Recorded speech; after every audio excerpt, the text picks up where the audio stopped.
Il existe un secret qu'Elena Blavatsky a emporté presque jusqu'au tombeau, une méthode qu'elle n'a enseignée que durant ses derniers mois de vie, chuchotée à quelques élus seulement. Et il y a une raison bien précise pour laquelle cette connaissance a été censurée pendant plus d'un siècle. Parce que si vous savez ce que vous êtes réellement venu chercher dans cette vie, tout change. Vous êtes-vous déjà réveillé avec le sentiment d'interpréter le rôle erroné dans le théâtre de votre propre existence?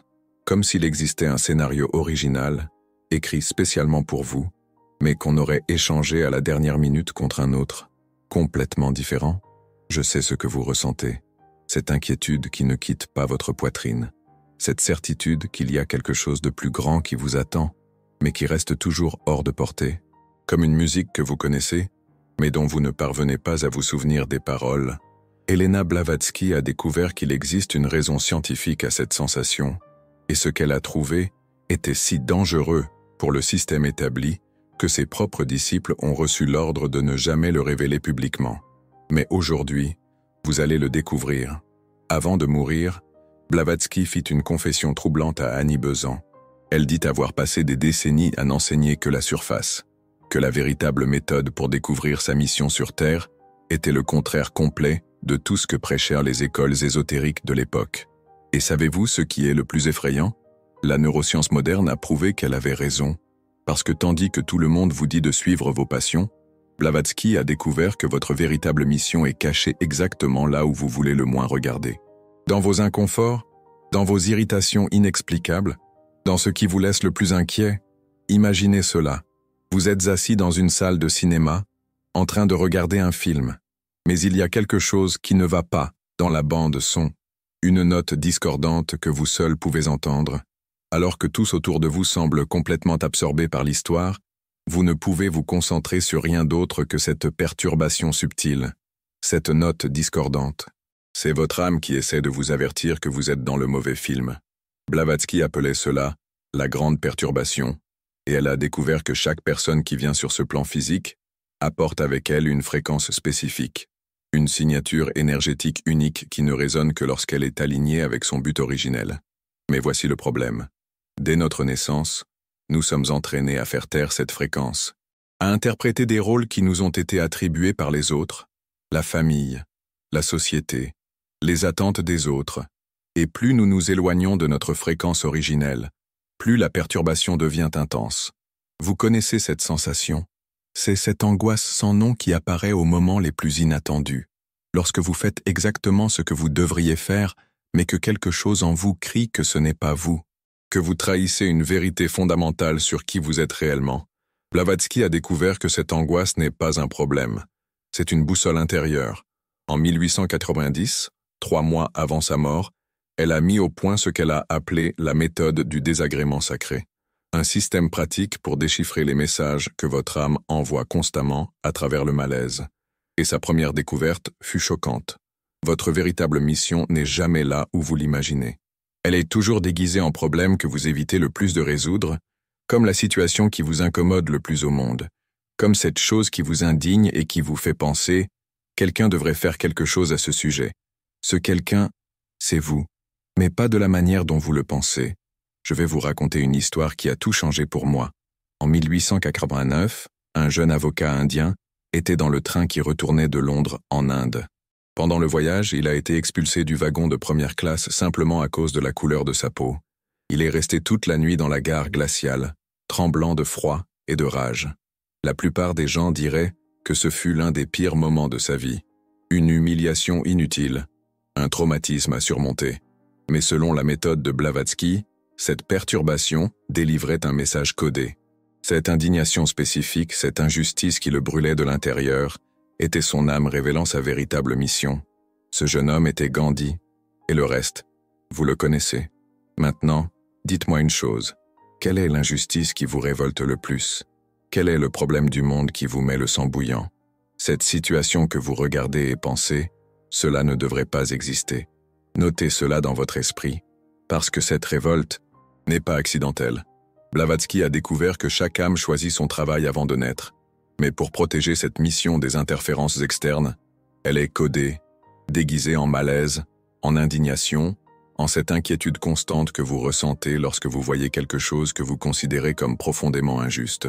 Votre âme est littéralement en train de crier « C'est ça, c'est pour ça que vous êtes venu », mais il y a un bémol. Un détail crucial que la plupart des gens perdent complètement. Votre mission n'est jamais de résoudre le problème exactement tel qu'il apparaît à la surface. Il s'agit toujours de guérir la racine invisible qui cause ce problème. Gandhi n'est pas venu pour améliorer le système ferroviaire. Il est venu pour éveiller la dignité humaine universelle à travers la résistance pacifique. Mère Teresa n'est pas seulement venue pour s'occuper des pauvres. Elle est venue pour démontrer que l'amour inconditionnel est possible même dans les conditions les plus extrêmes. Et vous n'êtes pas venu pour réparer ce qui vous incommode. Vous êtes venu pour transmuter la fréquence énergétique qui génère ce problème. Cela change tout, parce que soudain, vous réalisez que votre irritation envers les personnes superficielles peut signifier que vous êtes venu pour enseigner la profondeur. Votre révolte contre l'injustice peut signifier que vous êtes venu être un canal d'équité divine. Votre impatience face à l'inconscience d'autrui peut signifier que vous êtes venu pour éveiller les consciences. Mais comment déchiffrer exactement quelle est votre mission spécifique? Blavatsky a mis au point une méthode en 7 étapes, et la première va vous surprendre. Elle disait qu'il faut complètement arrêter d'essayer de découvrir son but. Oui, arrêtez de chercher. Parce que plus vous cherchez, plus vous vous éloignez. C'est comme essayer d'attraper un chat. Plus vous courez après, plus il s'enfuit. Mais si vous restez immobile, il viendra à vous. Votre mission n'a pas besoin d'être trouvée, elle doit être permise. Et pour permettre, vous devez créer de l'espace.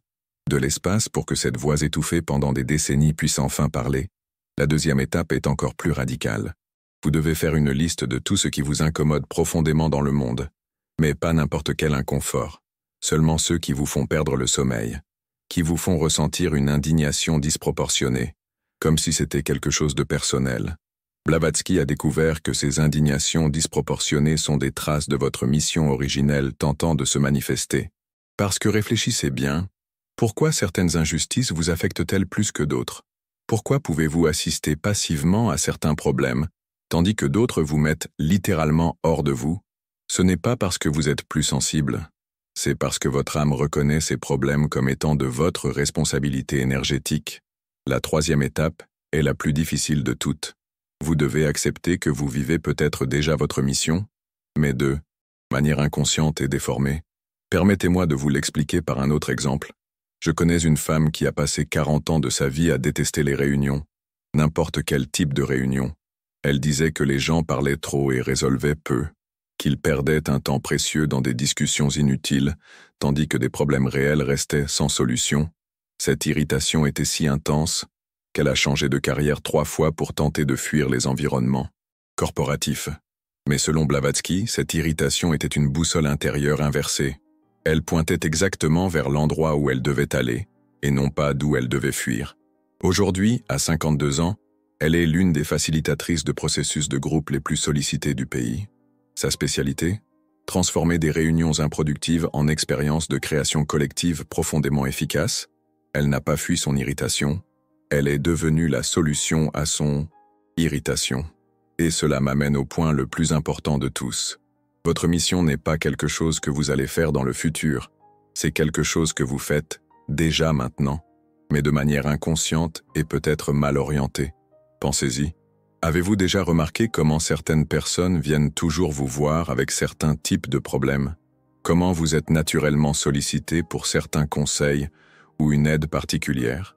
Ce n'est pas une coïncidence. C'est votre fréquence originelle détectée par d'autres personnes, même si vous n'en avez pas encore conscience. La 4e étape de la méthode de Blavatsky était révolutionnaire pour l'époque. Elle disait que vous devez cesser d'essayer d'être spécial. Cessez de chercher une mission grandiose qui va vous rendre important ou reconnu. Parce que les missions les plus puissantes sont toujours les plus simples, les plus humaines, les plus proches de votre quotidien. Votre mission peut être simplement d'apprendre aux gens à vraiment s'écouter les uns les autres, ou de montrer comment trouver la beauté dans les choses ordinaires, ou de démontrer qu'il est possible d'être gentil sans être faible. Il n'est pas nécessaire de sauver le monde entier. Il suffit de transmuter votre petit morceau du monde. Mais il y a quelque chose d'encore plus profond. Blavatsky a découvert que chaque personne vient avec 2 missions, une personnelle et une collective. et elles sont toujours entrelacées. Votre mission personnelle est de guérir quelque chose de spécifique dans votre propre âme, une blessure ancestrale, un schéma limitant, une croyance déformée que vous portez. Votre mission collective est d'aider les autres à guérir cette même blessure, grâce à l'exemple de votre propre guérison. C'est pourquoi vos problèmes ne sont jamais seulement les vôtres. Ils sont toujours représentatifs de quelque chose que l'humanité entière a besoin de guérir. Votre dépression peut être sur l'enseignement de l'espoir. Votre anxiété peut être sur la démonstration de la sérénité. Votre solitude peut être sur la création d'une connexion véritable. Vous n'êtes pas brisé. Vous êtes forgé dans l'outil exact dont le monde a besoin. Et plus vous acceptez cette perspective, plus le brouillard autour de votre mission commence à se dissiper. Maintenant, allons plus loin. La 5e étape de la méthode de Blavatsky était la plus dangereuse. Et c'est peut-être pour cela qu'elle a été censurée pendant si longtemps.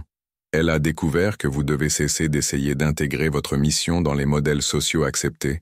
Cessez de chercher une carrière qui ait du sens pour les autres, parce que votre véritable mission peut n'avoir aucun nom.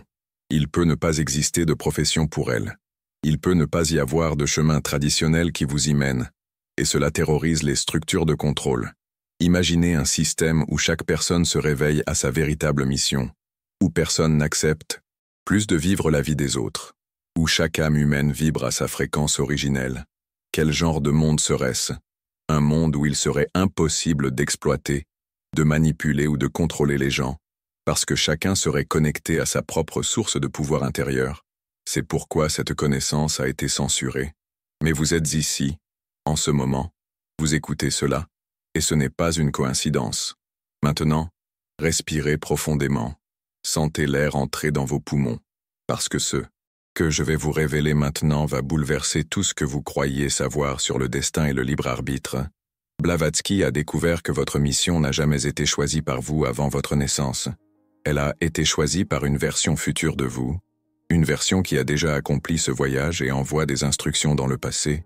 Cela signifie que chaque inquiétude, chaque malaise, chaque perturbation que vous ressentez sont des messages de la personne que vous allez devenir.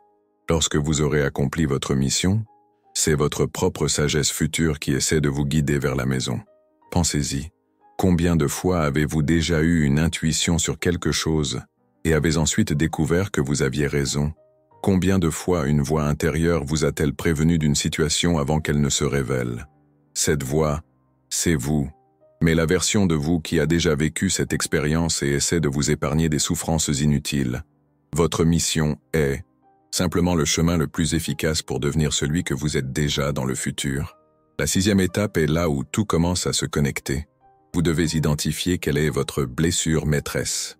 La blessure émotionnelle la plus profonde que vous portez, celle que vous passez votre vie à essayer de guérir ou de cacher, cela peut être l'abandon, cela peut être le rejet, cela peut être le sentiment d'être invisible ou incompris, cela peut être la peur de ne pas être assez ou la peur d'être trop puissant. Cette blessure n'est pas un défaut, c'est votre spécialisation, c'est le laboratoire où votre âme développe les outils qu'elle utilisera pour aider les autres. Je vais vous parler de Marie. Elle a passé toute sa vie à se sentir invisible, en famille, au travail, dans ses relations.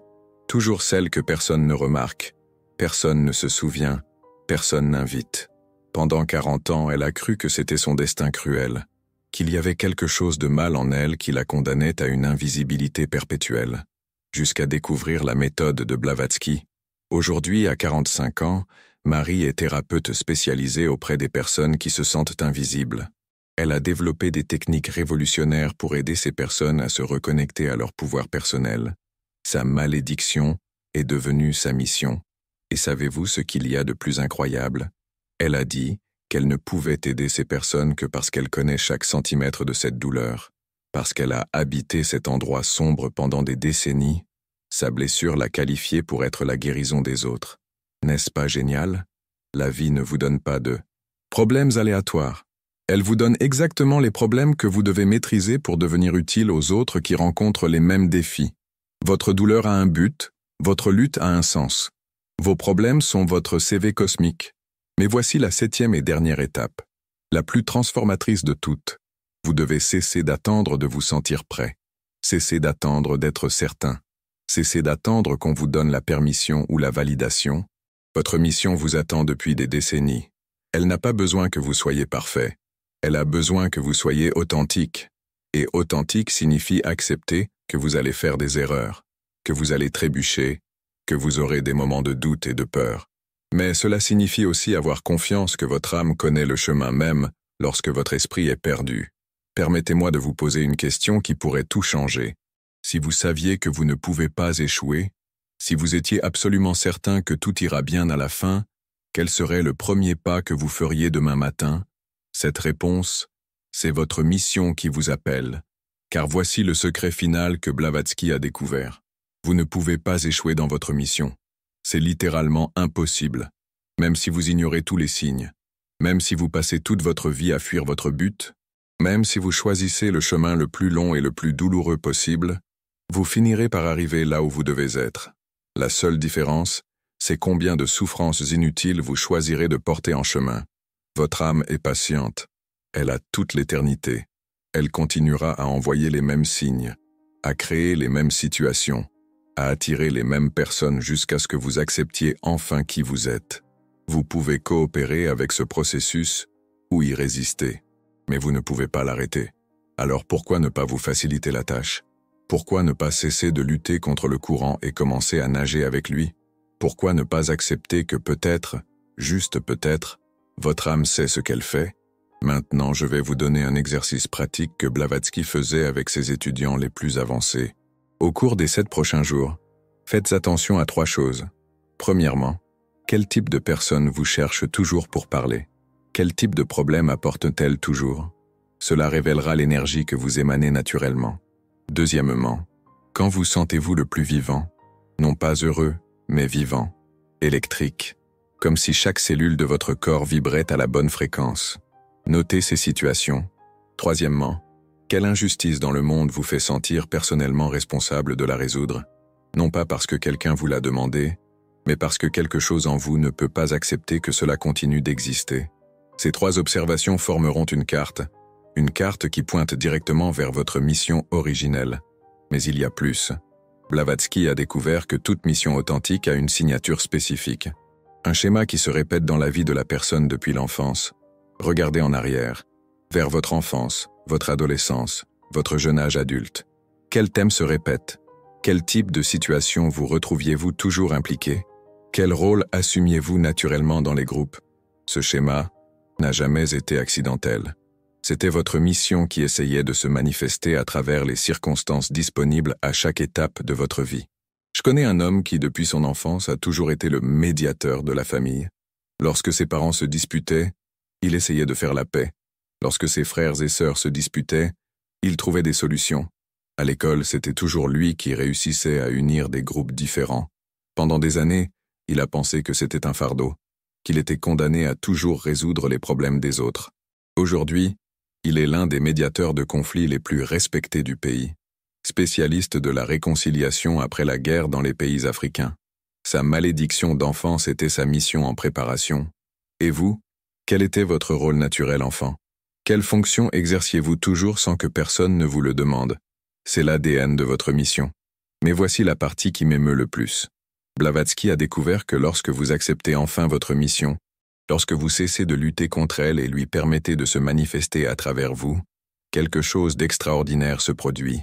Vous cessez de vous sentir seul, parce que soudain, vous réalisez que vous ne faites rien de tout cela seul, qu'il existe une force cosmique entière qui conspire en votre faveur, que chaque personne qui croise votre chemin, chaque opportunité qui se présente, chaque obstacle qui surgit, tout est parfaitement orchestré pour vous emmener exactement où vous devez être.